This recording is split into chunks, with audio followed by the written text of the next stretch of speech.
AutoCAD সফটওয়্যারে line type setting খুব সহজে লাইন টাইপ সেটিংগুলো করতে পারবেন।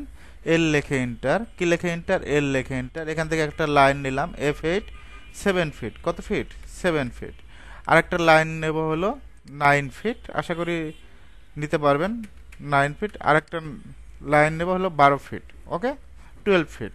ওকে, এখানে তিন ধরনের আমরা টাইপ করব, লাইন টাইপগুলো চেঞ্জ করব। প্রথমে সিলেক্ট করব, এখান থেকে দেখবেন যে সেন্টার আছে, দেখছো সেন্টার ক্লিক করবা, লাইন টাইপ চেঞ্জ হয়ে গেছে। ওকে, আমরা যদি এখান থেকে দ্বিতীয় নাম্বারটা সিলেক্ট করি ড্যাশ, ওকে ডট, ডট লাইন জুম করে দেখবা এই যে ডট লাইনগুলো হয়েছে, ঠিক আছে, লাইন কিন্তু চেঞ্জ হয়ে গেছে।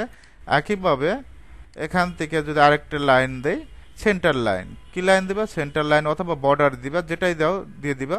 ওকে, এখন প্রশ্ন হলো এই লাইন টাইপগুলো কোথায় পেলাম?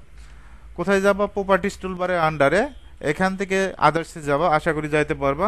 তারপর লোডে যাবা, কোথায় যাবা? লোডে। এখান থেকে তোমার অনেক টাইপের লাইন টাইপ আছে। এখন তোমার কাজের জন্য যে টাইপ প্রয়োজন হবে, আর তোমার কাজের জন্য যদি এই টাইপ প্রয়োজন হয় এই টাইপটাই সিলেক্ট করবা, ওকে দিবা। এখন আবার সিলেক্ট করবা, সিলেক্ট করে এখান থেকে দেখবা যেটা নিছো সেটাই হবে। এখন তোমার একটা প্রশ্ন থাকতে পারে যে এইটার আমরা স্কেল করব কিভাবে? অনেক সময় ছোট আসবে, অনেক সময় বড় আসবে। এলটিএস কি লিখবা? এলটিএস লেখে এন্টার, এখানে 6 লেখে এন্টার, দেখো তো স্কেল হয়েছে না অটোমেটিক ভাবে।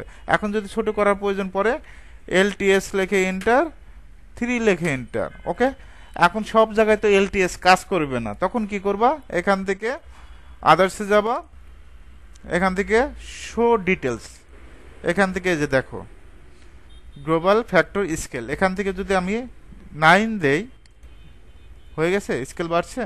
তবে কিবোর্ড শর্টকাটে কাজ করার জন্য চেষ্টা করবে এলটিএস, এখানে 2 লেখে এন্টার, আশা করি পারবা।